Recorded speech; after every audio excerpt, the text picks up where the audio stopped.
កម្ពុជាតវ៉ាចំពោះការបន្តរំលោភបំពានរបស់យោធាថៃលើអធិបតេយ្យនិងបូរណភាពទឹកដីកម្ពុជា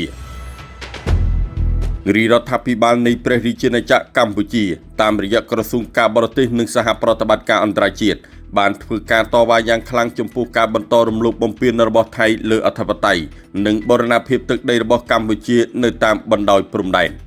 យោងតាមសេចក្តីប្រកាសព័ត៌មានរបស់ក្រសួងការបរទេសនិងសហប្រតិបត្តិការអន្តរជាតិដែលចេញផ្សាយនៅថ្ងៃទី10ខែកក្កដាឆ្នាំ2026បានឲ្យដឹងថាចន្លោះថ្ងៃទី5ដល់ថ្ងៃទី7ខែកក្កដាឆ្នាំ2026កងកម្លាំងប្រដាប់អាវុធថៃបានធ្វើការជីកដីលើកទំនប់និងរាយបន្លាលួសតាមទិសពីជើងទៅត្បូងនៃបង្គោលព្រំដែនលេខ14ស្ថិតក្នុងសង្កាត់អូស្មាច់ក្រុងសំរោងខេត្តឧត្តរមានជ័យបន្ទាប់មកនៅថ្ងៃទី9ខែកក្កដាឆ្នាំ2026កងកម្លាំងប្រដាប់អាវុធថៃបានរំលោភចូលក្នុងទឹកដីកម្ពុជាដើម្បីរាយបន្លាលួសនៅតំបន់បង្គោលព្រំដែនលេខ22ស្ថិតនៅក្នុងភូមិថ្មដូនឃុំគោកមនស្រុកបន្ទាយអំពិលខេត្តឧត្តរមានជ័យសកម្មភាពទាំងនេះគឺជាការរំលោភយ៉ាងច្បាស់លើអធិបតេយ្យនិងបូរណភាពទឹកដីរបស់ព្រះរាជាណាចក្រកម្ពុជាដោយដែលបានកំណត់និងខណ្ឌសីមាតាមផែនទីខ្នាត1លើ200,000ផលិតដោយគណៈកម្មការកំណត់ព្រំដែនរវាងឥណ្ឌូចិននិងសៀមស្របតាមអនុសញ្ញាបារាំងសៀមឆ្នាំ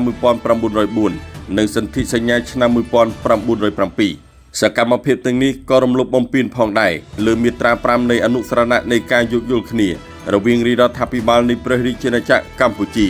និងរាជរដ្ឋាភិបាលនៃព្រះរាជាណាចក្រថៃស្តីពីការវាស់វែងនឹងខណ្ឌសីមាព្រំដែនគោក MOU ឆ្នាំ2000ដែលបានចុះហត្ថលេខានៅថ្ងៃទី14ខែមិថុនាឆ្នាំ2000ព្រមទាំងបំពេញលើចំណុចទី2និងចំណុចទី6នៃរ៉ូម៉ាំង1វិធានការកាត់បន្ថយភាពតានតឹងនៃសេចក្តីប្រកាសរួមនៃកិច្ចប្រជុំពិសេសលើកទី3របស់គណៈកម្មាធិការព្រំដែនទូទៅ GBC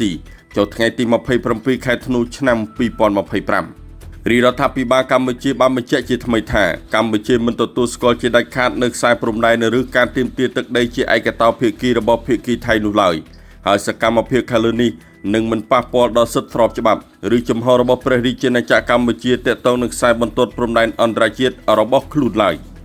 រាជរដ្ឋាភិបាលកម្ពុជាស្នើឲ្យភាគីថៃបញ្ឈប់សកម្មភាពទាំងនេះនៅតំបន់ដែលបានរៀបរាប់ខាងលើក៏ដូចជាតំបន់ផ្សេងទៀតដែលត្រូវបានកាន់កាប់ដោយខុសច្បាប់ដោយកងកម្លាំងប្រដាប់អាវុធថៃតាំងពីឆ្នាំមុនដើម្បីកាត់បន្ថយភាពតានតឹងជំរុញការជឿទុកចិត្តគ្នាទៅវិញទៅមកសម្របសម្រួលដល់ការដោះស្រាយជម្លោះដោយសន្តិវិធីដើម្បីស្ដារឡើងវិញនូវសន្តិភាពស្ថិរភាពនិងទំនាក់ទំនងភាពជាអ្នកជិតខាងល្អនៅតាមបណ្ដោយព្រំដែនកម្ពុជាថៃ